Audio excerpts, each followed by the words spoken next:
వార్త 16/4/2024. ఈరోజు దేవుని వాగ్దానము.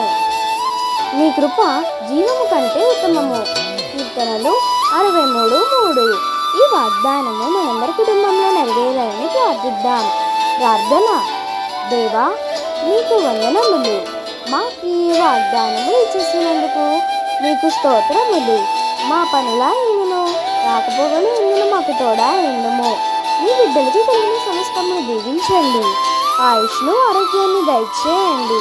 మాకేది అవసరమో నీ ముందే ఎరిగిన వాడవు గనుక మా అవసరమును తీర్చండి. మమ్మల్ని దీవించి రక్షించమని యేసు నామమున ప్రార్థిస్తున్నాం తండ్రి. ఆమేన్. మరణాత.